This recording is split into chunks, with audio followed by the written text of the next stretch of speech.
पाकिस्तान तहरीक इंसाफ को पिछले तकरीबन 1.5 साल के अंदर अगर कोई ऐसा मौका मिला है जहां पर उनके बयानिए की यानी वो बयानिया जिसमें वो ये कहते रहे कि वो रियासती जबर का शिकार है और उनके खिलाफ रियासत जबर कर रही है, अगर कोई ऐसा मौका मिला तो वो 2 दिन पहले था जब इस्लामाबाद हाई कोर्ट के 6 जजेस ने बाकायदा तौर पर सुप्रीम जुडिशल काउंसिल को लिखा कि किस तरह अदलिया के मामलात के अंदर डिसीजन मेकिंग के अंदर पाकिस्तान की प्रीमियर इंटेलिजेंस एजेंसी के ऑपरेटिव्स इन्फ्लुएंस करने की कोशिश करते रहे हैं। एक बहुत बड़ा इल्ज़ाम जिसके दूरस्त नताइज आ सकते हैं। सवाल ये है कि जिस तरह से ये इल्ज़ाम लगाया गया इसमें बाकायदा तौर पर एनेक्स्चर्स भी शामिल किए गए और इस खत के अंदर 2 ऐसे खतूत हैं जो कि इस्लामाबाद हाई कोर्ट के चीफ जस्टिस को इन 6 जजेस की जानिब से लिखे गए। अब इस तमाम मामले के ऊपर एक फुल कोर्ट इजलास हुआ। पहले चीफ जस्टिस ऑफ पाकिस्तान की मुलाकात हुई अटॉर्नी जनरल से, सुप्रीम कोर्ट बार के अहदेदारान से, पाकिस्तान बार काउंसिल के अहदेदारान से फुल कोर्ट इजलास हुआ जिसमें फैसला किया गया कि वज़ीर आज़म को बुलाया जाए, वज़ीर आज़म से बात की जाए। वज़ीर आज़म को बुलाया गया, साथ उनके अटॉर्नी जनरल और वफाकी वज़ीर कानून भी आए। इस गुफ्तगू के बाद फैसला ये किया गया कि एक यकरुकनी एक कमीशन बनाया जाएगा जो कि तयन करेगा इन इल्ज़ामात का, टर्म्स ऑफ रेफरेंस क्या होंगे इनका तयन काबीना करेगी और काबीना का इजलास कल यानी 30 मार्च को होगा। सवाल ये है कि अब जो एतराज़ किया जा रहा है और जो इल्ज़ाम लगाया जा रहा है ख़ास तौर पर पाकिस्तान तहरीक इंसाफ की जानिब से कि किस तरह कोई ऐसी शख्सियत जिस पर बाकायदा तौर पर इल्ज़ाम हो या कोई ऐसी शख्सियत जो बाकायदा तौर पर एक रियासती जबर की बेनिफिशरी रही हो, वो किस तरह से इस मामले के अंदर इसको एडजुडिकेट कर सकती है, इसके ऊपर कमीशन बना सकती है। ये सवाल अपनी जगह बहुत अहम है। आज रऊफ़ हसन साहब की जानिब से, पाकिस्तान तहरीक इंसाफ की जानिब से और उनकी जो वकला की टीम है उसकी जानिब से तौर पर ना सिर्फ इस कमीशन को रिजेक्ट किया गया बनने से पहले ही, बल्कि ये भी कहा गया कि चीफ जस्टिस ऑफ पाकिस्तान और chief justice Islamabad high court दोनों अपने ओहदों से मुस्ताफ़ी हो जाए। वज़ीर आज़म यकीनी तौर पर इससे ख़ुद को अलहदा नहीं कर सकते। पाकिस्तान तहरीक इंसाफ तो ये समझती है कि हुकूमत भी धांधली की पैदावार है और शहबाज शरीफ साहब की हुकूमत जिसके ऊपर वो वज़ीर आज़म बन के बैठे हैं वो इसी निज़ाम के बेनिफिशरी हैं। आज पाकिस्तान तहरीक इंसाफ की जानिब से क्या कहा गया जरा सुन लेते हैं।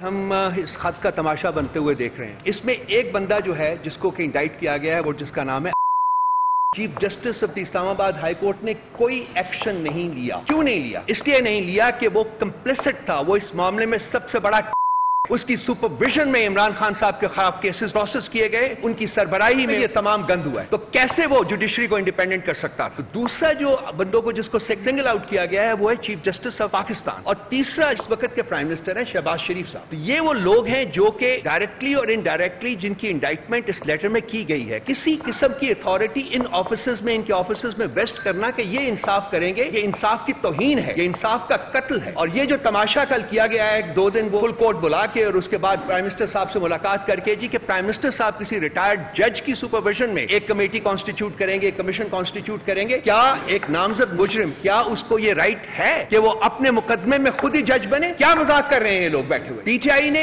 समरली इसको रिजेक्ट किया है कल और हम हर वो कदम उठाएंगे जिसकी आइन और कानून हमें इजाजत देते हैं। हम ये मजाक नहीं होने देंगे। दिलचस्प खबर यह है कि कल जब सुप्रीम कोर्ट ऑफ पाकिस्तान की जानिब से एलामिया सामने आया तो पैराग्राफ 2 के अंदर यह बात वाज़ेह तौर पर लिखी गई है कि जब तमाम जज साहिबान सुप्रीम कोर्ट के अंदर मौजूद थे और जो ज़बान इस्तेमाल की गई वो मैं आपके सामने रिप्रोड्यूस कर देता हूं कि a consensus was developed amongst the majority of the members of the full court that in view of the gravity of the situation the Chief Justice of Pakistan may hold a meeting with the Prime Minister of Pakistan on the issues raised in the said letter and the meeting was adjourned।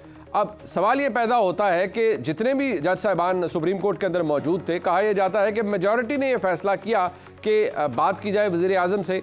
अब इसके अंदर हुकूमत खुद घुसी या हुकूमत को बाकायदा तौर पर बुलाया गया, सवाल ये भी है। लेकिन जो तासुर जनाब वफाकी वज़ीर कानून आज़म नज़ीर तारड़ साहब दे रहे हैं उससे तो ये पता लगता है कि शायद ये फैसला भी पाकिस्तान की सबसे बड़ी अदालत के जज साहिबान ने ही किया या उनकी जानिब से ये तजवीज़ आई कि एक रिटायर्ड जज पर मबनी एक कमीशन बना लिया जाए जो कि इन इल्ज़ामात को इन्वेस्टिगेट करे। नतीजा तो बात की बात है, ये तमाम मामला अपने बनने से पहले ही मुतनाज़ा हो चुका है। बदकिस्मती नेस्बत एलिमेंट है, लेकिन ये अपनी जगह मौजूद है। मेहमानों का तारुफ करवा देते हैं। हमारे साथ मौजूद हैं सेनेटर अफनान खान साहब, जो कि सीनियर रहनुमा पाकिस्तान मुस्लिम लीग नून के, वफाकी हुकूमत का दिफा करेंगे इस पूरे मामले पर। हसन रजा पाशा साहब सीनियर एडवोकेट है सुप्रीम कोर्ट ऑफ पाकिस्तान के, और पाकिस्तान बार काउंसिल से भी मुंसलिक रहे, बड़े अहम ओहदों पर रहे हैं। इस मामलात, इन तमाम मामलात को और इनकी हसासियत को भी समझते हैं। बहुत शुक्रिया पाशा साहब आपका।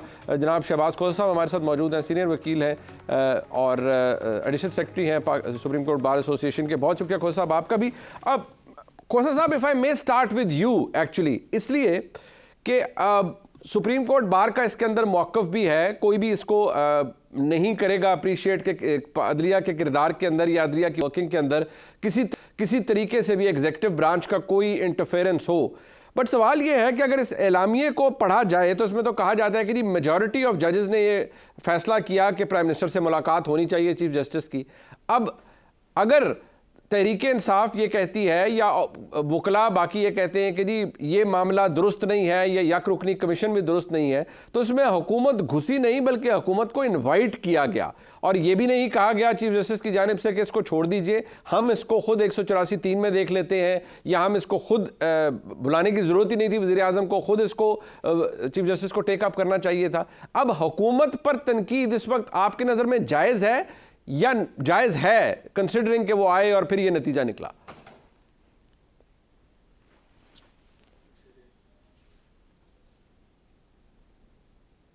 देखिए मुनीब साहब, thank you very much for having me. मेरी तरफ से सलाम आपके बाकी गेस्ट को भी। ये बहुत ज्यादा संजीदा मामला है और इसको बहुत सीरियसली लेना चाहिए था। अनफॉर्चुनेटली ये जो एलानिया फुल कोर्ट का आया, दिस वाज वेरी डिसअपॉइंटिंग।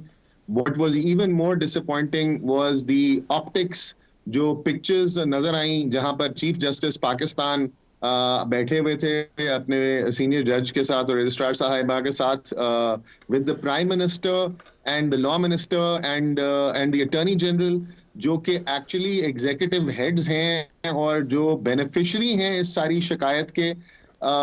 ये बड़ी हैरान कुन बात है कि जजेस ने बड़े आई सैल्यूट द 6 जजेस जो कि सर्विंग जजेस हैं इस्लामाबाद हाई कोर्ट के, जिन्होंने ये डेयर किया और ये खत लिखा।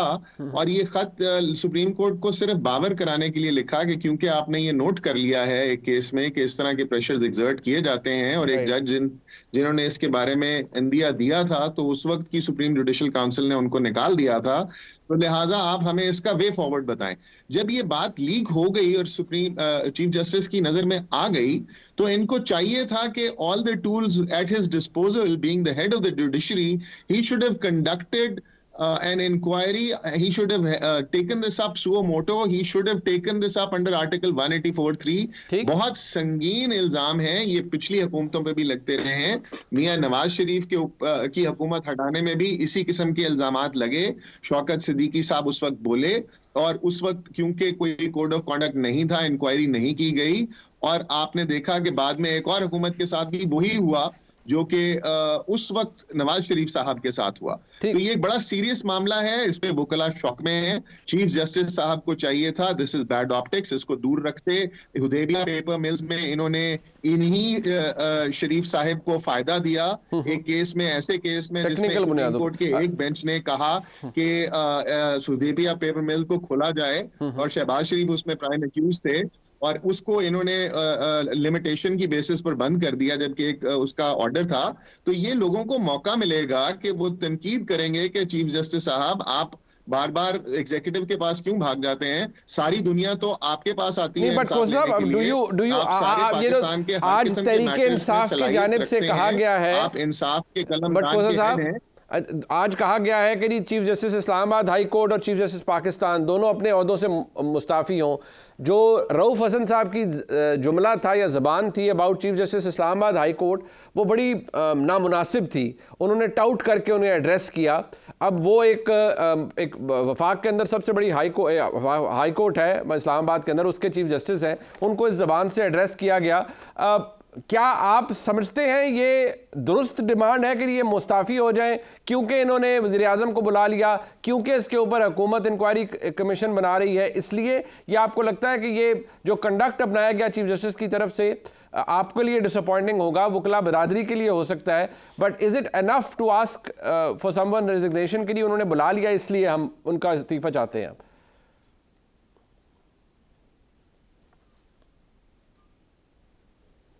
देखें, पाकिस्तान के पहले चीफ जस्टिस जो कि बड़े अपराइट चीफ जस्टिस थे, उनको जब लियाकत अली खान साहब ने मिलने की लिए एक रिक्वेस्ट भेजी तो पहले चीफ जस्टिस ने रिक्वेस्ट डिक्लाइन कर दी और उन्होंने कहा कि मेरे पास क्योंकि विफाक के खिलाफ और विफाक के तरफ से बहुत सारे केसेस लगे हुए हैं, तो मैं ये इंप्रेशन नहीं देना चाहता कि मैं आपकी तरफ टिल्ट रखता हूं, लिहाजा मैं आपसे मुलाकात नहीं करूंगा। हर मुअज़्ज़ब माशरे में अदलिया और एग्जीक्यूटिव के दरमियान डिस्टेंस रखा जाता है और वो डिस्टेंस इसीलिए रखा जाता है कि ये तासुर ना बने कि जो अदलिया है वो एग्जीक्यूटिव के साथ मिल रही है किसी भी तरीके से। इनफैक्ट अदलिया जो है वो बनाई ही इसलिए गई है कि स्टेट एक्सेसेस से जो लोग दाद रसी हासिल करना चाहते हैं वो अदलिया के पास जाएं।